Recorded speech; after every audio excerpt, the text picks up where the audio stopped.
Hola, mi nombre es Juan José. Hoy vamos a ver un ejercicio de la unidad 3, que es organización del proceso productivo, elaborado por dos profesores de la cátedra. Ahora nos dan en el enunciado, nos muestran una tabla y nos dice: da la siguiente tabla de posibilidades de producción de una economía hipotética que utiliza trabajo como único insumo variable de producción y que produce dos bienes, X y Z. Y nos da la tabla que nos muestra las horas que se utilizan y la cantidad de bienes que se producen. Por ejemplo, utilizando, obviamente si es el único factor y utilizamos 0 de ese factor, no vamos a producir nada de ningún bien. Pero si utilizamos 200 horas, vamos a producir 150 de X o 50 de Z con 200 horas. Con 400, 270 y 100, esta misma tabla se puede leer al revés, que es para producir 50 unidades de Z vamos a usar 200 horas, o para producir 150 unidades de X vamos a necesitar 200 horas. Nos pide graficar la frontera de posibilidad de producción y calcular el costo de oportunidad de X en términos de Z y de Z en términos de X. Y como tercer punto nos pide completar la siguiente tabla y nos muestra una tabla con una serie de columnas que ya las vamos a ir resolviendo. Entonces ahora te muestro para responder la primera pregunta: graficar la frontera de posibilidades de producción. Tenemos estos datos que los sacamos, o sea, armamos una tabla con las horas asignadas a producir X, la cantidad de X que producimos, las horas asignadas a producir Z y la cantidad de Z que producimos.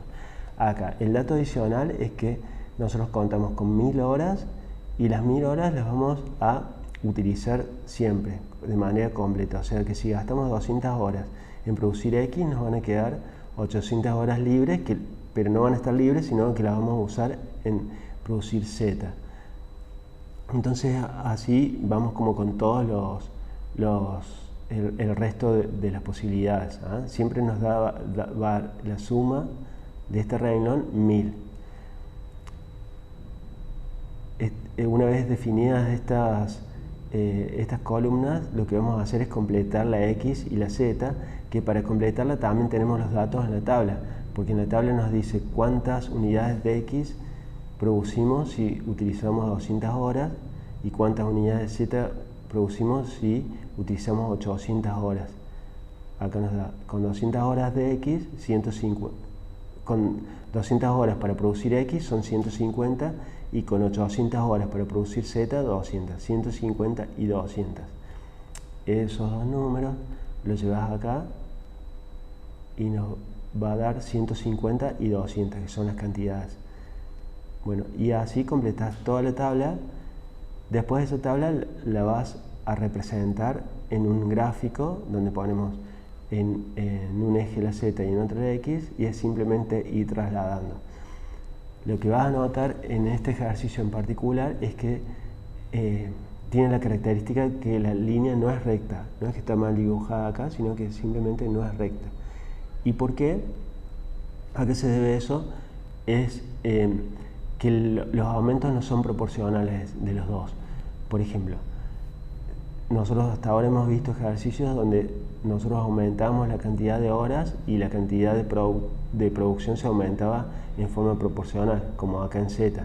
Aumentamos las horas de 200, van aumentando de 200, y la cantidad de producción va aumentando de 50. Siempre es proporcional. Pero si te fijas acá, en el caso de X, aumentamos de 200 proporcionalmente, pero la producción de X no es proporcional. Aumenta 150, acá no aumenta 150, no es constante el aumento. Acá tampoco aumenta 150, o sea, acá 150, acá tendríamos que tener en vez de 270, 300. Acá en vez de 350, 450. Esa es una característica que es particular respecto a los ejercicios que hemos visto, pero en la realidad es muy frecuente que se comporte de esta manera, así, porque no siempre es constante el aumento de producción respecto a la utilización de un factor, en particular el trabajo. Acá en la siguiente filmina estamos respondiendo a la pregunta B, que nos decía que calculemos el costo de oportunidad. Y el costo de oportunidad de un bien respecto de otro, acá lo tenemos en la definición, es de un bien, el costo de oportunidad de un bien o servicio A en términos de otro bien o servicio B es la cantidad de bienes de B que deben sacrificarse para obtener una unidad adicional de A. Entonces acá tenemos costo de oportunidad de X en términos de Z.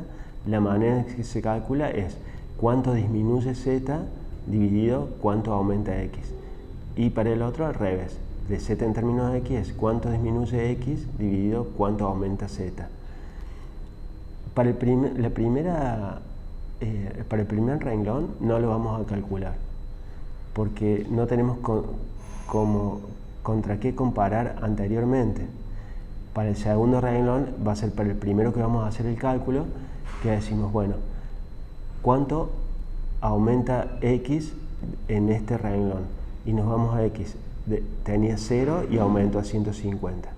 ¿Y cuánto disminuye Z de 250 a 200? O sea, ¿sí? 150. Y acá lo que disminuyó Z, entonces la división nos da menos 0,33, que es el costo de oportunidad de X en términos de Z. ¿Sí? Bueno, y para calcular de Z en términos de X tenemos la fórmula acá, que es cuánto disminuyó X dividido cuánto aumentó Z. Y acá tenemos menos 150 dividido 50 y nos da menos 3. Esa es, digamos, la manera de calcularlo. Lo hacemos para todas las líneas y nos va a dar los costos de oportunidad de uno respecto al otro, que los trasladamos acá.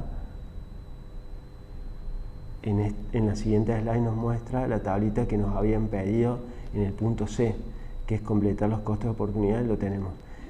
Y para la productividad media nos piden estas dos columnas que, digamos, la manera de calcular es como más simple, es la cantidad de X que se producen, por ejemplo en este caso, y las horas que se utilizan, ¿sí? O sea, cantidad de X que se producen y horas que se utilizan, y nos da 0,75.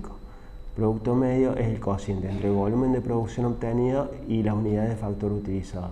O sea, volumen de producción obtenido, 150.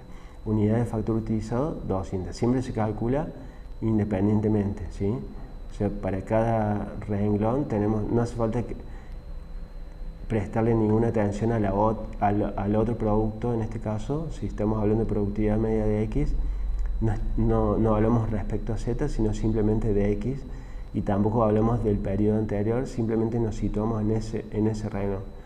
Hacemos la división respecto a esto y nos va a dar todas las productividades medias. Y en Z igual.